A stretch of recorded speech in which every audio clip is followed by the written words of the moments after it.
welcome back to the Keep Going podcast. Vin Kennedy. I'm your host, Vin Kennedy. Today we have a special guest. This is Matt. Matt, you want to do a brief intro on yourself? Yeah, Vin. First off, thank you for having me on. I appreciate it, man. I love getting on here just to kind of chat, especially with somebody like you who's very experienced in this space and just especially in the running spaces as well. Yeah. So I guess who's Matt Zalea? Football player my whole life. Once football was done, I immediately went right into running, and I was like, okay, I don't know how I'm going to be with this. And then fast forward to now, have a few marathons under my belt, did an Ironman, grew my social media, and then I've been in the e-commerce space for a bit. So doing a little bit of online business work in the background and online coaching, and then also doing some coaching in person at gyms, at Alpha Fit Club and such. So hands in a little bit everywhere, but staying busy. So that's basically who I am, just in a quick, brief introduction of what I do. Yeah, that's awesome. If you want to, because I'm sure a lot of people don't know, touch on like the e-commerce stuff. I think that'd be a cool place to start. Yeah. So so my partner actually is my sister's boyfriend. We've been partners for like 5 to 6 years. And we started off just in the e-commerce space, just trying to get. This was when like it was just up and coming, like the whole drop shipping space and stuff like that. And then we were like, okay, let's test a few things out. Just kind of kept everything under wraps a little bit, just because we didn't want to like put it out and about and such. Got that going, had great success just throughout that. Went through the ups and downs of business. Business is never linear, and we got our firsthand experience of that. And then fast forward to now, we're working on building a brand actually.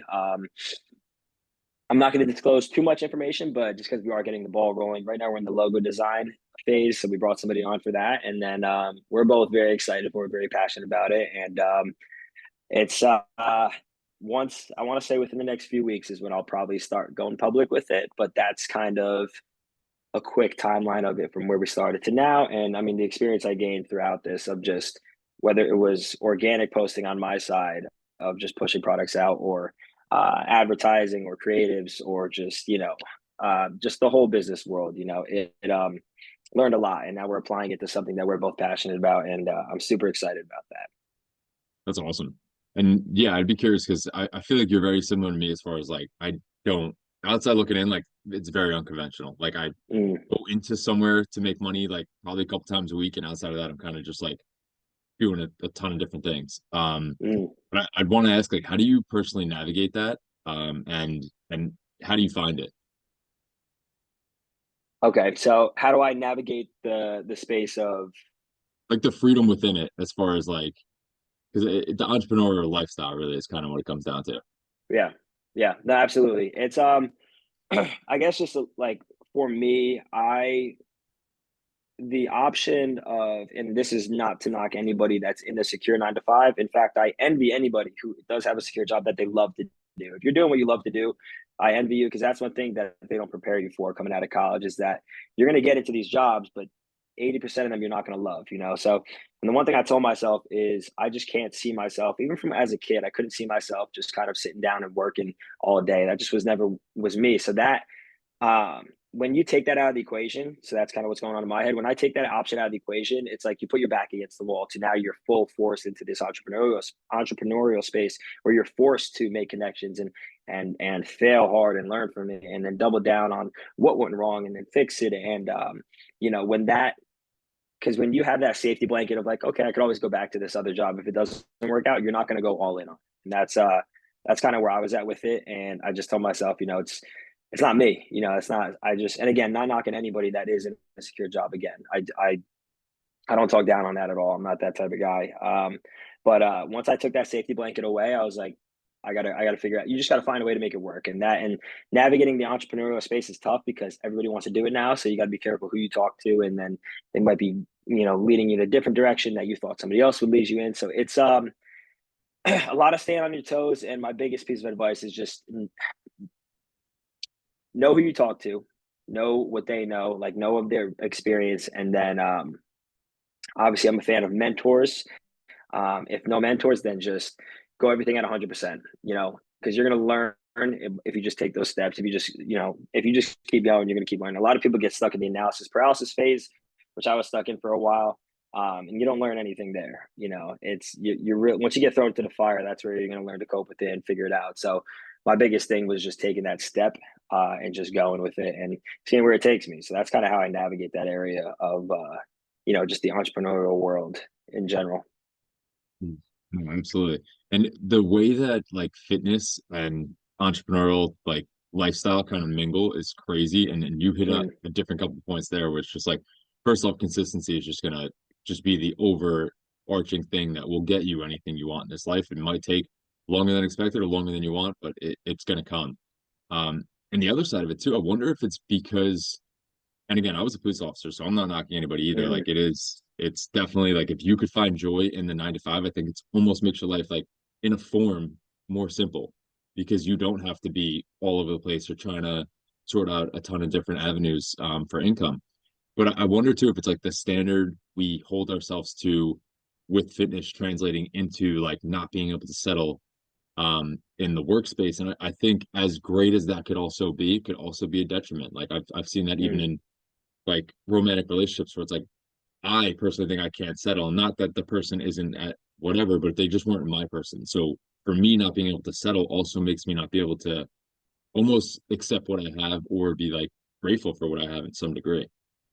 No, absolutely. And honestly, I know that's not the what we're kind of getting into, like that. But the relationship side of it too is the person you bring into your life, they have to kind of understand the lifestyle they're coming into too, and be able to support that. And there's like there's only so much you want to change for that because when you hold yourself to such a high just accountability, such a standard, it's not looking down on anybody, but it's you're not going to let anybody kick you down a step. So you want somebody to come up and match that frequency, and it's hard, especially when you are navigating as just an entrepreneur and then doing a million different things, and then when you really do, like for both of us, really do just hone in on that on the fitness area of our lives, just because of how much not only the fitness part of it, how much it trickles into just your everyday life and how it benefits you mentally, just so many other areas, mentally and physically. When you are so focused on that, you want somebody to be able to, support that as well.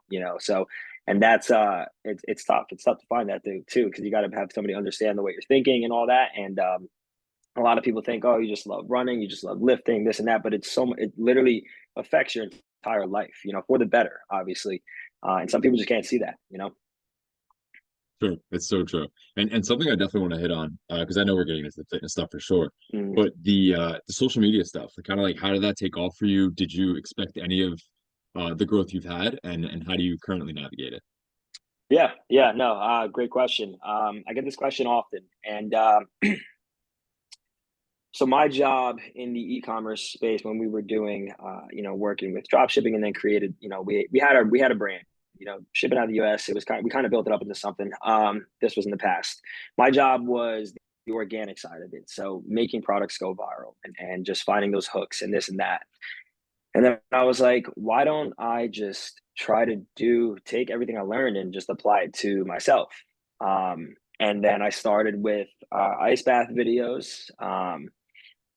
I had like two videos hit like 50 million views off the ice bath videos, which you can imagine the engagement off that and the followers. And then I was like, I feel like I'm just posting to go viral. I don't want that. I want to make this my platform of who I am. And then I made a hard switch right into the running world and what I am now, and then how I've just kind of just my thing with social media is I'll post my life, not everything, because that's some of it's nobody's business, obviously, but I try to be as transparent as possible. So I don't mislead anybody thinking it's all sunshines and rainbows coming into this running world and fitness and everything, and just, guiding anybody in the right direction if I can. So I was blowing up pretty quick. And the beginning of 2023, I had 23,000 followers. And then by the end, I was at 80,000.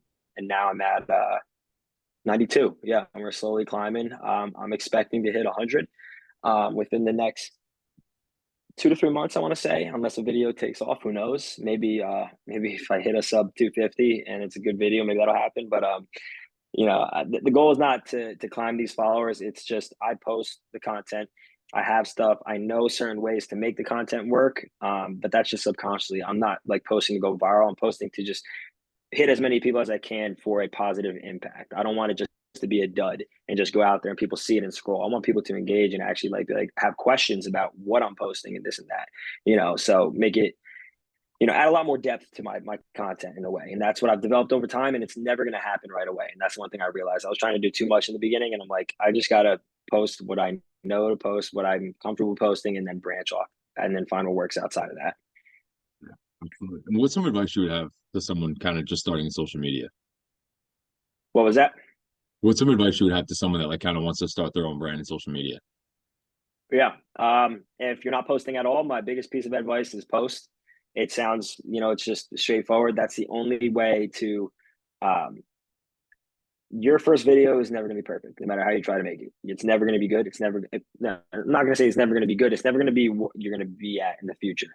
It is just, you need to get past that initial wall of, I'm scared of what everybody's going to think of me doing this, to just doing it, closing your eyes and just going with it.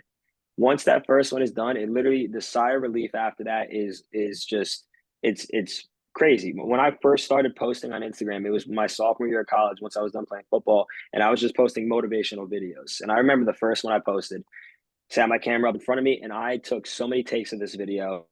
And I remember when I posted it, I walked around campus that day. Any person that looked at me, I thought that they were like judging me or this or that, or saw the video and they're like, oh my God, like, what is he doing? Like that, whatever. Just, I'm being very dramatic about it. But I'm so grateful I went through that, where I posted upwards of like, I want to say like 50 videos of that. And after like 10, it just started rolling so smooth and just consistent. And I'm like, this is easy. Like, why have I never been doing this? So my biggest piece of advice is post. And if you're working on creating a brand or creating a business out of it, follow somebody who is doing what you can see yourself doing. Take some of their concepts. Don't copy and paste exactly what they do. Take some of the concepts that work and then add your touch to everything you do. There's a lot of people that post the same type of sound with the text on screen, with this, with that, and just to go viral because that person did, so they know it works. It's proof of concept. Take that proof of concept though and add your own twist to it. The videos are going to hit people, no matter what, whether it's 100, whether it's 100,000, they're going to hit people. It's the growth is inevitable if you just post. And speaking of posting, I'm not going to sit here and say you have to post every day. I know a lot of people are big on that. I'm more so of quality over quantity. As long as my rule of thumb, and this is exactly what I do to this day, that got me to 90,000, is at minimum one post a week. I try to go for two. And then what you want to do is, this is kind of giving a little bit of sauce out here, but what you want to kind of do is find 2 to 3 styles of video of content that it's evergreen. You could just constantly just repost that style of content. So for me, if I'm running out of stuff to post and I don't really know what to post, which rarely ever happens, I'll record my Saturday long runs. And, I love filming those because you add a good song on, add some music on, whatever it is. And I just love filming them. That, or I'll do those that I could always come back to if I don't know what else to post. So find what works for you. That's, again, going to come through just constant, or I guess just consistency, like we were talking about before. But then branch off of that and just get that first video out of the way. It's the hardest thing to do, but you will thank yourself. And I promise you, nobody's going to think of you differently if you do post. And, everybody's doing it now. So it's kind of, there's more of that wall broken down. But biggest thing is just get that first video out of the way. Yeah, no, it's so true. Those are great points. And I definitely want to pivot into the fitness stuff now, where I mean, I feel like me and you are on a very similar trajectory here. It was I don't know your exact order. I think you went sub 3 Ironman. Now you're going long, going for the ultra eventually. And Yeah. yeah, if you kind of want to just hit on each of those and kind of what you enjoyed from it and just really what fitness and running has brought for you. Okay. Yeah. Um, so just briefly, the reason why I kind of am sticking with running, a lot of people like, how are you running all these miles all the time? Like, what are you doing? I'm on a constant journey of seeing what this body can do. Everybody's body is different. It's made in its own image and likeness. That's just how it is. My body is going to be capable of different things than somebody else's is, and I would be doing myself a disservice if I didn't push myself to these points to where I'm finding what I'm able to do. And I'm finding the fun in that. The fun in that I found is with running, and not only running, but just fitness as a whole, as a broad spectrum, because that's what I enjoy. Um, I started with Spartan races. I was finishing top of my age group in multiple ones, and I wasn't even running really. I was just because I was coming from a lot of newer followers don't know this, but I was coming from American Ninja Warrior, so I had a lot of that like bar type of background, grip strength background. So I was like, all right, I'll do the Spartans. It's 5K. It's not that bad. I was crushing them, finishing top 10 in every single one I was doing, and I was like, all right, maybe I could be good at running. Let's ask my mom and my sister. Let's sign up for a half marathon. We signed up for the Disney Wine and Dine half marathon, 30 days out.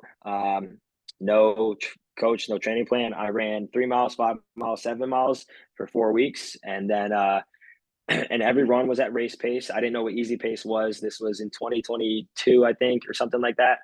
And I ended up running an hour and 37 minutes, which was at the time, I didn't know was a pretty good first half marathon time. Again, finishing like top 10 in my age group. And there was upwards of 10,000 people in this race, I think. And then fast forward a year later, I did some events throughout that year. And then my big race was my first marathon, or my first marathon was that one. I signed up, and I'm kind of just going through my races. I haven't ran many marathons, but the day I signed up for my first marathon, that following day, I ended up in the hospital just with a kidney disease. It was out of nowhere. Doctors don't know what happened. I don't need to get into all of it. I just saved time, but it was a minimal change disease. My body swelled up. I gained 13 pounds in like 3 days or 2 days. And I was in the hospital for 2 days. This was literally the day after I signed up too. And then I was on prednisone for like 3 months. And then it left me with 45 days to train for my first marathon. And this was with no coach. So what I did was I followed Nick Bear. I've been following Nick Bear for a long time. And I saw his marathon videos that he put out. And I would adjust my pace to what he did, do the same track workouts he did. And I ended up running in only 45 days of prep. And again, this is coming from 0 miles built up, 0 miles base built up. I ended up running 3:17, 3 hours and 17 minutes. Which again, my goal was sub 3:30, and I killed it. And I'm like, I need to give myself a good lengthy prep because I think I could absolutely just crush my next race. Then I was like, all right, I'm going to go sub 3. We're just going to go for it, try to cut off 17 minutes off my PR. And then that's when I hired my coach, Coach Kat, who's done an amazing job. And she's working with me right now for sub 250. And I was coming into my second marathon off a torn ligament in my ankle. And that at the time I was training for an Ironman, but I tore the ligament, so I had to push the registration off. And then, I went through prep with my coach, which I'm very grateful I did. Just that guidance helps so much. Like I was saying before, a mentor, coach is huge to kind of bring out your true potential in a way. I'm a big I'm a big believer that you can learn something from everybody. Don't always assume you know everything because it's just not true at the end of the day. And then, I ran a 2 hour, 55-minute marathon. So I hit sub 3, and I was coming into this prep again with 0 base built up. It was a 13-week prep, it's not a lot of times. Some people like 14 to 16-week preps, but coming in with 0 base built up is not ideal either, just to go right to sub 3. But again, so we crossed off 2 barriers where I'm like, I completed 2 races where you're technically not supposed to be hitting those times given what you were coming in at. So I'm like, okay, this is where the Ironman came up, and it left me. So I traveled for about 4 weeks after my marathon, which was last September, and my Ironman was November 19th. So I had 6 weeks to train to build up a bike base and a swim base in 6 weeks for 140.6 miles. And again, not ideal at all. I was crunching some numbers, and my goal was 12 hours and 40 minutes or 45 minutes, and I ended up going a complete hour faster than that. And so I finished 11 hours and 42 minutes. My marathon time during that was 3 hours and 48 minutes. I went sub 4, which was great. Easily most pain I've been in my entire life. And we could chat more about that process because I know you're training for yours as well. And then now I'm going into I'm currently training for a sub 250. Dealing with a back injury, but again, there's always been something in the way of my prep, but that's just how it is, though. You're never going to go through a prep feeling perfect. So no speed work currently for these last like 6-ish weeks, which is tough. But we're just gonna rip it race day and hope for the best. And then yeah, not a lot of people know, but August 31st, doing last man standing, 100 miles, shooting for 100 miles, and that'll be my ultra. So we kind of went a little bit kind of backwards with each other here for I guess the process of running. And now I know you're banging out like 70-mile weeks, 60-mile weeks, just like it's nothing, which is awesome. But I know you're training for your first Ironman as well, which is very cool. Mm. No, I'm excited for it. And yeah, man, I mean, I would the whole like it's just consistency kills. And like the endurance space is Mm, just such a way to like find yourself and challenge yourself. And I'd be really mm. curious, like, what have you found out about yourself from this journey? Oh, everything. Everything. I played football for 13 years. I learned a lot about myself then. Um, but you will never learn the most about yourself until you do things on your own. When you are playing sports, you're so used to people telling you what to do, when to do, and how to do it. And you'll never truly know everything about yourself until you actually do it on your own and you fail on your own and you take this risk that somebody wasn't telling you what to do. You do it though. Um, and my biggest thing was these last, two races. So many people are just telling me the opposite of what I'm doing, and I'm like, and that's where I solidified the mindset of, I know my body best, and just because the norm is to okay for an Ironman, train for a year. For a marathon, you need a 16-week prep. You need to do speed work. You need to do this. I'm debunking all these theories as I go, or just within myself, because there's always going to be some doubt that comes into your head from what other people's comments are saying, or even their reactions when you're telling them, "Oh yeah, I have an Ironman in 6 weeks. I haven't even biked yet," or I've only biked in my room. Like literally, I was biking right over there every single day, or swam in a pool the entire time. Just off their facial reactions, you could tell they're like, "What is he doing?" And that alone, right there, it's solidifies even more of the fact that like you just it just adds more fuel to the fire of just like figuring out what you really are capable of. And again, you won't know what you're capable of unless you try to go break these barriers. Now I'm not saying go sign up for an Ironman right now if you've never ran before. I'm not saying that at all, but find your barriers that it's something hard to do, because you're never going to learn the most about yourself until you put yourself through these. I mean, again, it sounds cliche, but through these challenging things. Again, I played football for 13 years, had an awesome career, and I never found out what I know about myself now. All just this running space is it's when you don't, because the thing is, you don't have to keep running. That's the thing. You don't have to run. You don't have to take another step. Mid race in my Ironman, there were so many times where I'm like, I'm coming in already, like, just down really. Like I didn't have a lot of time. I could walk in this race. I don't have to really run the whole marathon. But see, that's the thing. Those little split second decisions, those I think David Goggins calls it like the 1 second decision. Like that's where it makes or breaks people, man. And that's what I thrive off of. I live for the moment in a race where everybody starts walking, or everybody starts dropping their pace, or everybody starts. Now again, it's not that I'm competing with them. It's just that it just shows a lot what's going on up here in people's heads. And it just shows that if I'm able to continuously push past that point of the point in the line where people are slowing down and walking, and I'm speeding up and going, and that's all up here. We're all in pain at that point. Everybody's hurting at that point, but it's just how much are you willing to push? And that's what I learned really about myself. And it's a dangerous thing, man. Once you get a little bit of confidence in that area of just what you can do, and it's scary because somebody like me, like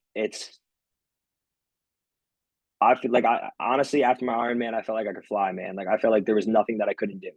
And it's not even coming off in a cocky way. It's just when you prove to yourself that yes, it is possible that I did it, but you completely exceeded your expectations. It's like you don't even listen to people's opinions anymore. It doesn't. It just you hear it and that's it. It just stops there. And it's it's running is a crazy thing, man. I'm still, and the thing is I'm still learning more. There's still so much more to learn about it. And that's why it's just an ever, I'm a sponge. I try to take in everything I can from every experience. Whether I'm pacing somebody, whether I'm going for an easy run, whatever it is, just it's once you shift the framework from oh my god I got to go for a run, and like you just view it as such a negative thing, open your mind to it a little bit more. Think about what you can take away from it, because you could ask anybody, and I'm sure you're going to attest to this too. You probably learn the most about yourself through this running phase of your life, and I will. That's why I'm just such a fan of just and just try to get everybody into it, just some way somehow of just signing up for something you're scared of and just going for it. You know, every race I've done, I've been scared and I don't know how I was going to get it done. When I signed up for my first sub 3, I was never really touched the 6 minute range in my running, you know, 6 minute per mile pace in my running, never touched that range. And I'm like, telling my coach, I'm like, I don't know how I'm going to do this. And then come race, they killed it, you know? So if you sign up for things that you know are attainable, there's no excitement in that. There's no challenge in that. There's no growth in that because you know you can do it. The point in the growth of it is where you sign up for something and there's no clear line of how to get there, but you end up getting it done. That's the growth that you don't see along the way, you know? So that's, I mean, I could talk about running forever, man. I know I was rambling a little bit, but it's just such a great thing and just constantly just learning more and more about myself along the way. I absolutely love it. And it's so true. And you hit on a couple points there that I love. And one is that like your openness to learning already like automatically like it knocks out the ego in anything, right? Where I'm Mm, with you. I'll sign up for an Ironman and not really know what the fuck I'm doing, but I'll put the work in and get the thing done. And everything is a rough draft. Like you mentioned, even with social media, like that first post is a rough draft. My first marathon, that's just your new baseline. So it's like, why not go do the fucking thing? Like, yes, of mm. course you could train harder, you could have an excellent prep, but some people stay in that prep mindset forever and don't actually touch race day. And I'm with you, it's not a place I could live. And I tend to also do things that are very unconventional as well. Like I ran a 100 miler before even having a full year of running under my belt, and people were telling me you're crazy or you're gonna break down or whatever. And it's like, fine. But it's that fear, and running does that split second thing is it's crazy. And I know you know what I've been doing on the weekends as far as just long runs with my friends, and it's incredible. But I keep finding myself, if it's 30 miles, if it's 50 miles, like you're in that spot where you do want to stop, or like even if you want to drop down the pace. Like I was 40 miles and do a 50 miler on Saturday, and I was like, no one will know, no one will care, no one will check my splits if I drop down to 9 minute paces for the last few. Like the first few I started slower because we were with the group. And the last few everybody kind of broke apart and did their own thing. And I was like, no one will know, but I'll know. And that's like the showing up for yourself just cultivates like a different person. I totally agree. No, absolutely, dude. It's and that right there is the thing that a lot of it's I haven't found the fine line of why it's different with everybody where I mean, I know it's just through constant work and just doing these hard things, but that fine line of like what you said, no one will know, but I will know. And if I'm the same way, like if I take it, like if I just let's say I had to take my run super easy because my back was hurting or whatever it was. I had to take it super easy, drop the pace a lot, whatever it was. Couldn't even finish my run. My next run, the next one that I feel good on, I'm going that much harder to make up for it, you know? And it's like, let's say, for example, if you were to drop your pace, like that would just be in your head. I'm just speaking, again, I'm speaking for you here just because this is kind of what I'm getting from it and kind of the way I am. That I would be thinking about that. Like, why the hell did I do that? You know, because after the run, you'll feel fine. You know, you might be a little achy, but you're good. You know, why couldn't I just hold that pace for a little bit longer? And it's like those little moments of not weakness, because you're still running as a whole 50 miles, but those little split second decisions. If you fail those split second decisions, one adds up to the other to the next, and then it ends up to just there's minimal growth, if anything, along that way. Because yes, you might have ran those 50 miles, but it was a lot of just not doing what you said where you were going to do, you know, that what you set out to do. Yes, you did the 50, but then it's like I failed along that way towards that 50. And it's like people don't break it down to the micro when it comes to this stuff. And it's you know, just so many people, they're okay with just not, you know, like pushing and then like, okay, you know, I'm done. You know, I'm tired. I don't want to like, you know, I don't want to do this. I'm gonna drop my pace. Like, yeah, I'm hurting a little bit. I'm like, it's supposed to hurt. You got to welcome this with open arms. Like, it is supposed to suck along the way. You know, and I still haven't found, I haven't found a good way to get through to some of these people um, that view it like that. You know, and I don't try to come on too strong. Obviously, I want to, you know, I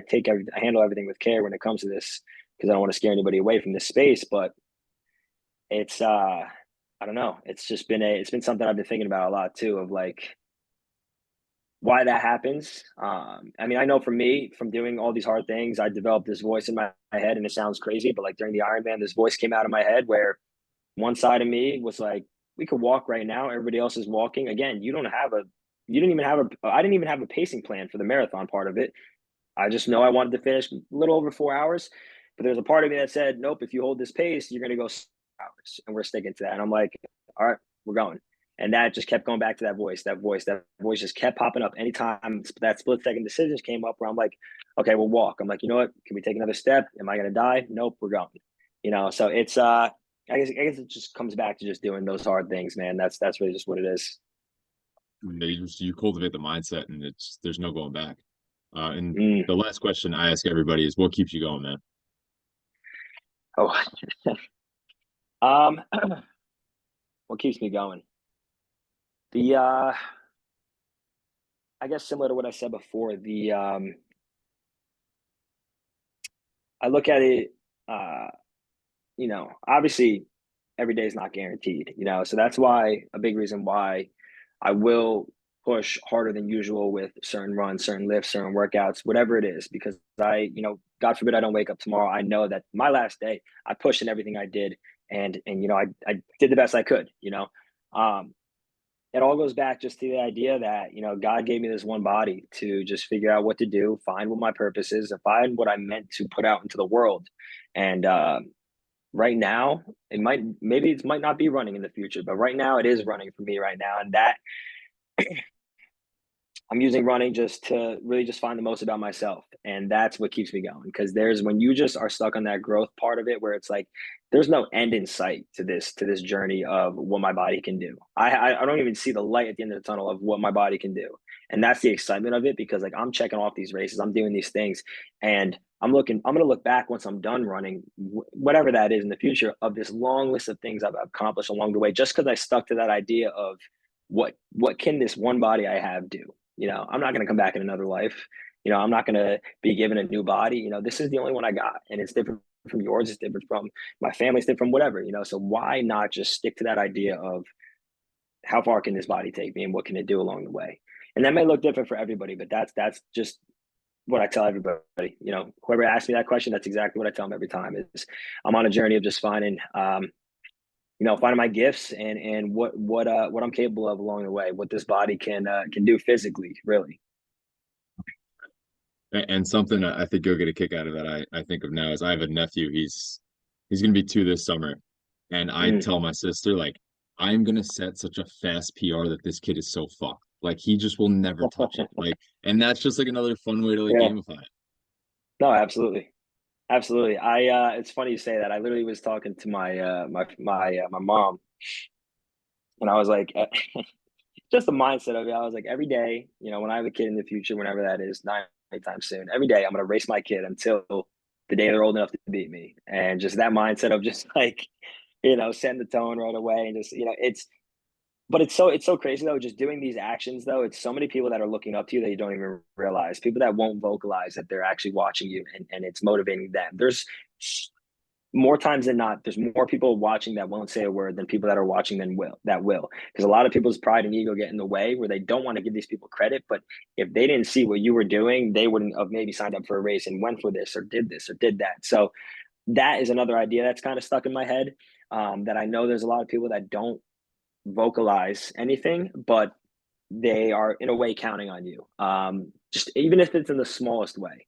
But that's also stuck in my head too as I'm doing these things. And if I'm ever thinking about like, all right, I'll just take it easy, I'll stop, I'll do whatever, which never really comes up, but that's always there as like a back or like a backbone to kind of just go right off of. Yeah, no, I love that, man. And honestly, I really appreciate the time today, and appreciate the conversation. Yeah, no, absolutely, man. I appreciate you having me on, and always good chopping it up. And yeah, man, just keep me updated, with the Ironman training and all that. And I'll be watching, of course, and rooting you on. I'm sure we'll hit a run soon. Absolutely. 100%. Later.